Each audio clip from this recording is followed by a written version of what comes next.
Lakas ng lagutok, di ba? Pupukpukin natin ito. Yun, sarap ng maneho.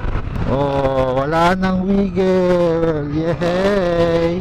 Murang unleaded dito. 54.25. Magandang umaga. Tanghali ulit mga kapatid.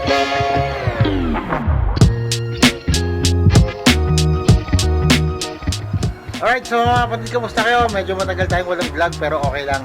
Na-miss ko kayo. As you can see, ayan na naman ang ating NMAX bukas. At yung kanyang gulong ay tinanggal ko. Ando yung gulong niya. Ayan. Ang problema nito, lately kasi may naririnig akong lagatok. So ang suspetsa ko ay kanyang mga ball race. At kung inyong titignan, po tayo dito sa harapan. Ewan ko kung maririnig nyo. Ayan o. Lakas ng lagutok, di ba? Bumili na ako ng ball race. Unfortunately, wala tayong mabiling genuine Yamaha kasi wala daw silang stock. Kaya bumili na lang ako ng mga replacement. Mukhang goods naman, made in Japan naman daw yun siya. So, babaklasin natin to ngayon. Unahin natin ito. Kita nyo yan. Ako nakikita sa camera. Ito. So, wala tayong special tools. Kaya malamang pupukpukin natin ito. Tatlo yan eh. 1, 2, 3. Tapos in between those, may mga spacer siya. Yung spacer niya dito sa baba is goma, tapos merong plate dito, tapos nut na naman. Papakita ko sa inyo mamaya yung paano tamang kabit niyan mamaya. Alright, so una natin gagawin, tatanggalin ko na muna itong dalawang tinidor na yan.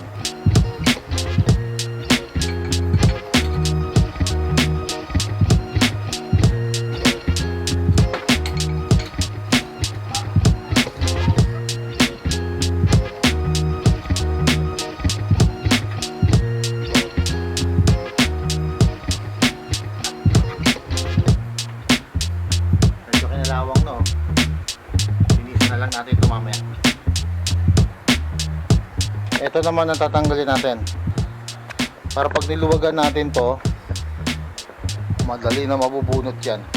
14mm may tubo para persado.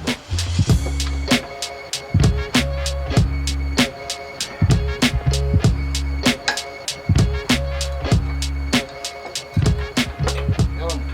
Ngayon natanggal na natin yung lock ng manubela. Ito naman ngayon, tatlong nut yan. Tatanggalin lang natin yan, pupukpukin lang natin kasi wala tayong special tools.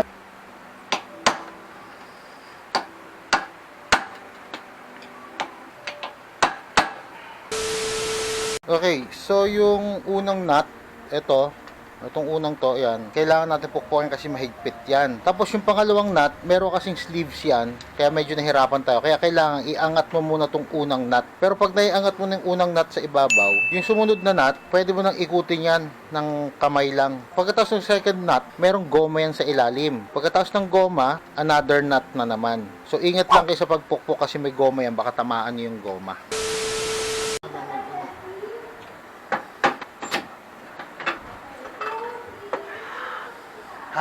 Successful. So ito yung takip, di ba? So may cover 'yan.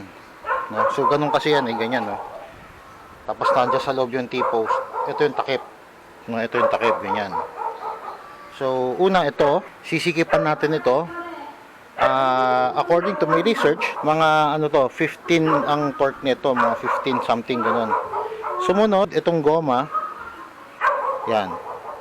Tapos yung sumunod niya ito, pero ito hand tight lang, kamay lang, kamay. Tapos itong sleeves na ito. Kung mapapansin nyo, may patilya to, ayan. Kailangan pag ikot niya, kailangan itapat nyo, no? Maglalak siya na parang ganyan.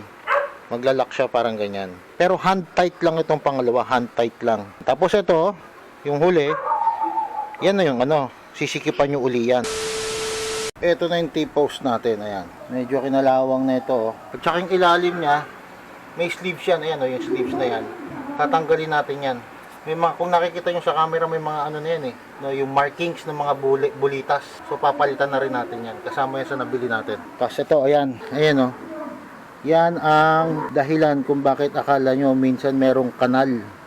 No, pag lumiliko-liko kayong ganon, yan yung dahilan kung bakit merong kanal. Ito, may goma to ha. Ayan goma to, ito. Yan yung goma. Tatanggalin natin itong goma na to. Kasi itong sleeves na to, tatanggalin din natin yan. Pupukpukin natin, no? Bago natin pukpukin, tanggalin muna natin itong goma. As you can see, may mga putik-putik, di ba? Ayan, No, yung purpose ng goma na yan, yan ang nagpoprotekta para hindi pumasok yung tubig or yung dumi. So ito yung goma. Ayan, ito oh. Kita nyo. Yan, tanggal na yung goma. Linisan na lang natin ito mamaya. Malaking bagay ito, malaki ang role nito. Ngayon, ang pagpukpok nito, dahan-dahan lang kasi ayaw natin na magasgasan itong itong T-post natin, ha. Hindi naman kailangan malakas ang pukpok. Sa kabilaan, ha. Na, bumagsak na. So lilinisan lang natin to. Hugasan ko, patutuyuin. Tapos tatanggalin natin yung dito naman sa ilalim. So ito tatanggalin natin to. Gagamit ang tubo. Doon tayo sa taas pupukpok.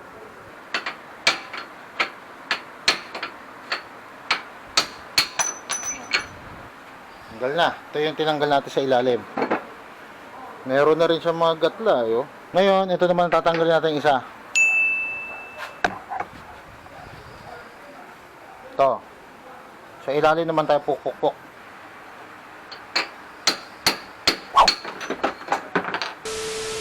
Habang pinatutuyo natin yung T-post, ayun, at saka yung mga tinidor, ilalagay na natin itong sleeves, no? So, ito yung luma. Ayun, ang dami ng tama, oh. Ito nga pala yung nabili ko, Santal. Hindi ko alam kung anong brand to, pero sabi Japan daw to. Wala silang stock ng original na Yamaha. Wala silang stock. So, try natin itong Santal na to. Unahin natin siguro sa ibabaw. So, eto, ipapasok na natin to doon. Medyo kailangan natin pukpukin. So, ang ipampupukpuk ko ay yung luma. Ito. Ipapasok natin itong gano'n, tapos yung luma pupukpukin. Tapos, pupukpukin natin ito. Size 32. Ayan. Tapos, gano'n din sa ilalim. Ito yung bago, sa ilalim. Pag gano'n natin ilapasok yun, pag gano'n. Tapos ang ipang pupukpok natin, ang pang ano natin, itong luma, no? Para hindi masira yung loob, yung daanan ng bulitas. Okay, so ilalagay na natin. Linisan muna natin 'to.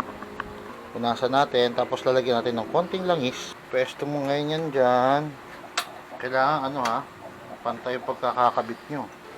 Yan, pakapitin mo lang muna. Yung gilid lang pukpukin nyo, ha, huwag yung gitna. Pumantay na, di ba? Pumantay na dito. Kapain nyo na lang. Tapos pakiramdaman nyo hanggat lumapat dun sa pinakailalim.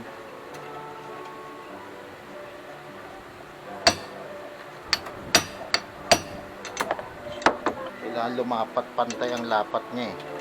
Huwag kayong gagamit ng matatalas, ha.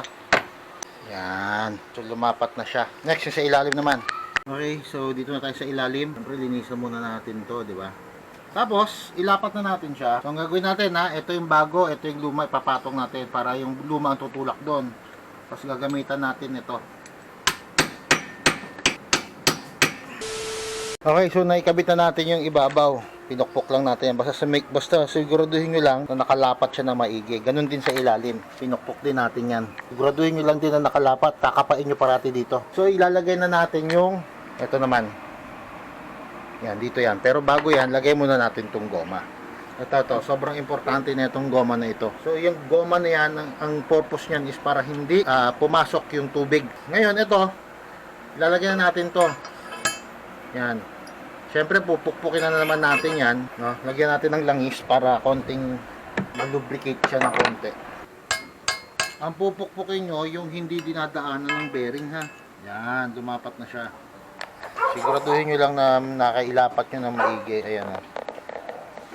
Okay, so kailangan siguraduhin natin na itong bagong bearing, masiksikan talaga natin ng grasa. Hindi lang natin papahiram, kundi talagang siksik. Itong grasa ko, high temp to high temp. So ito na, nilagyan na natin ng grasa to. Pag ganyan yan, pag ganyan. Kasi makikita nyo, iba yung ano nyo, medyo yung loob niya pag ganun. So ganyan yan, tapos ito ganun. Okay? Hindi naman kayo malilito dyan. Tapos lagyan na natin siya dito. Yan. Siyempre, huwag nyo kakalimutan yung takip. May takip yan. So, naikabit na natin yung cover. Ganyan ang posisyon, ha. Yun ang harap, ha. Ito yung harap. Ito yung tornilyuhan. So, ito yung harap, ha. Okay. Yan. Tsaga lang, ha. Kasi kailangan mo lang talagang kamayin to. So, higpitan na natin. Yung unang tornilyo, mahigpit, ha. Pukpukin nyo lang, ha.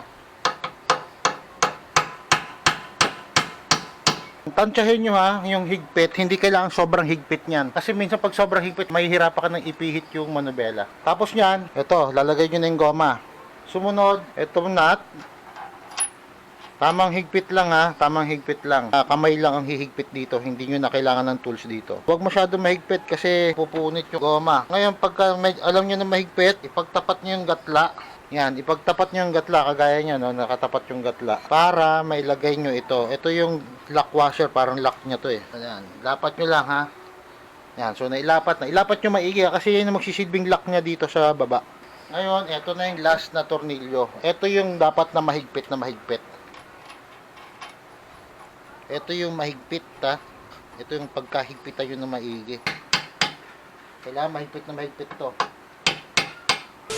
Okay, so naikabit na natin. Again ha, yung first nut, tatansyahin nyo lang yung higpit. Yung tamang maiikot nyo lang itong manubela. No? Kasi pag sobrang higpit naman, mahirap na iikot yung manubela. Tsaka yung paghigpit nyo, dapat yung walang alog ha. Sunod yung rubber. Pagkatapos ng rubber, yung next nut, hand tight lang, no? Pero dapat, pag hand tight na, pag masikip na, dapat ipagtatapat nyo yung gatla para yung next na washer na may patilya magtapat doon. Kasi yun ang maglalak doon eh. Pagkatapos noon, yung washer na may patilya, ito ng nut. Ito talaga yung dapat na mahigpit, yung last nut. Ngayon, pag nahigpitan nyo na yan, huwag nyo kakalimutan tong rubber boots. Yan ang protection yan para sa mga dumi.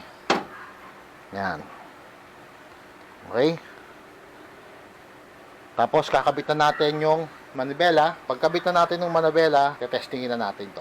Several song-filled hours later. Ayun mga kapatid.